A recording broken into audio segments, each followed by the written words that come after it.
Hey guys, what's good? Welcome back to JDB Selects. Another predicted teams list video for you today, this time the Parramatta Eels. The Eels went from Grand Finalist in 2022 to missing the 8 in 2023. They'll be hoping to make a return to the top 8 this season. There isn't too many player moves in at this stage. They have lost a couple of players through retirement and different clubs. But as always, first let's look back at last season. As I just mentioned, the Eels missed the finals last year, coming in at number 10 on the ladder with a 50% win rate and a slight positive points difference of plus 13. In terms of gains for this year, they only have two new players, Morgan Harper and Kelma Tuilagi, both from the Sea Eagles. Two decent buys. I don't personally see them starting in the side, but again, good to have that depth should injuries occur throughout the season.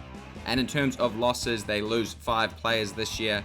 Jake Arthur, Brad's son, is moving on to the Sea Eagles. Nathan Brown has been released. Andrew Davey and Josh Hodgson have retired. With Hodgson retiring, that does mean they will need to find another hooker. They did struggle in that position last year to fill that gap that Reed Marnie left. So again, they will be starting from scratch a wee bit in that position this year. And Jack Murchie has moved on to Huddersfield in the Super League. Alright, ripping straight into it, starting fullback for me, obviously no qualms there. Clint Gutherson, outstanding captain for the club, a real workhorse. Played 23 games last season with 19 tries, which is amazing. 14 try assists, averaging 162 metres. He's the heartbeat to that Parramatta side. When he's not playing, the Eels don't do that well. He's so important to their success, not only as a captain, but also as a fullback. And he's a great player to watch. Moving now to the wing, I've gone Sean Russell. I know some people may have Bailey Simonsson playing wing this year and potentially Russell or Morgan Harper in the centres. But for me, I've liked what I've seen from Russell on the wing. He played 17 games last year with 9 tries and 43 tackle breaks, averaging 108 metres per game. He's still a really young player, only 21 years of age and just 20 games into his NRL career. But I do think he should be given the first crack at wing come round 1. Moving now to number 3, Bailey Simonsson. As I just touched on, I wouldn't be surprised if he does play wing, but for me, I've got him in at number 3. He played 20 games for the Eels last year with 9 tries, 71 tackle breaks, and 137 metres per game. Really solid player.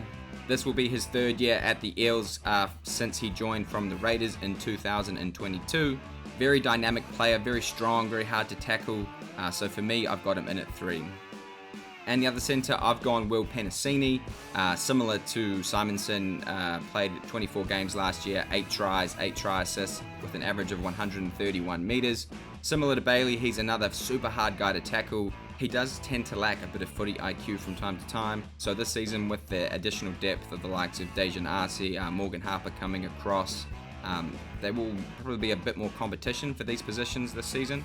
But I do think he should be given the crack come round 1. And on the other wing, obviously, big Makahesi, 20 tries in 20 games. The dude's an absolute specimen. He's so hard to stop close to the line. I'll never forget when he steamrolled Tedesco and just flatlined him. I mean, bugger that. Full credit to anyone that can take Sivo down at full speed. The king of Combank in at number 5. In at number 6, Dylan Brown. He missed a bit of game time last year where he had some off-field issues. Disappointing, no doubt, for him and the club, as well as everyone else involved.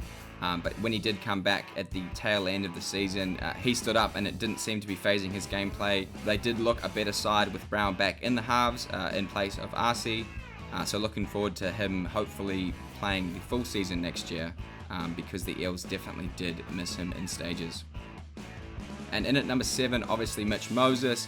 He also only played 19 games last year but had a great year. He was recalled into the New South Wales Blues side. I thought he did quite well on that game, especially early on. He was looking very dangerous. Dude has a massive boot on him. He's averaging 439 metres per game. I think in one game last year he set a record of kicking for over a kilometre.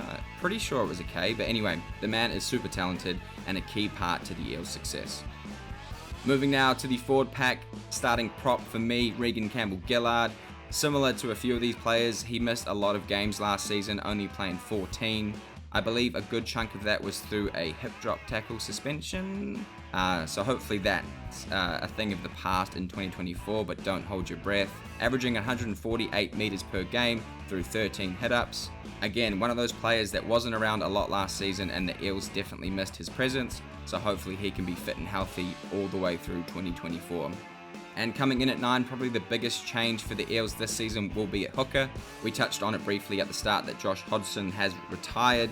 That does mean they will need to find a new starting hooker.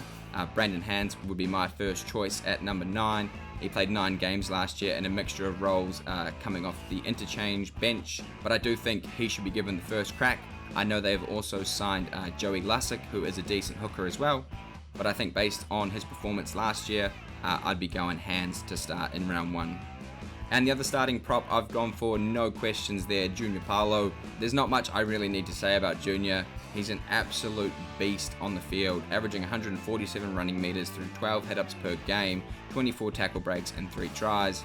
A very imposing figure to have running at you, represents his state and his country for both New South Wales and Samoa. Another very important part to the Eels' success if they are to make it back into the finals this season. Moving now to the second row. Now this area will also be hotly contested this year. You've got the likes of Bryce Cartwright, Shaun Lane, potentially Ryan Matterson fitting into that equation somewhere.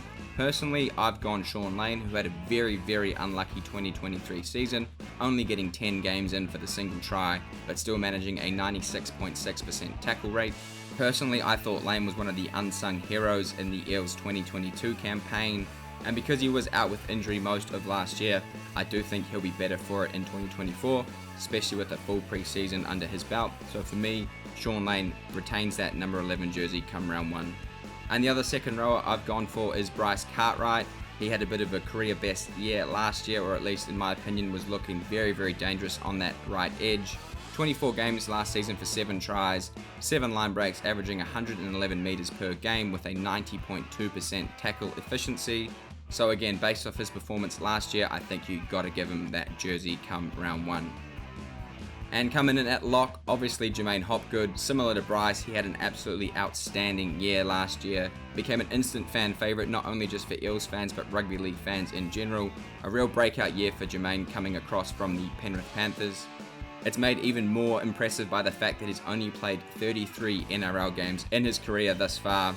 He's only going to get better. He's still, I believe, 24, 25 years of age, so just in that early stage of his career, but a great player to watch, and again, one of those underrated key parts to the Eels' success if they are to make it back into the top 8 in 2024. Bang, and just like that, another one bites the dust.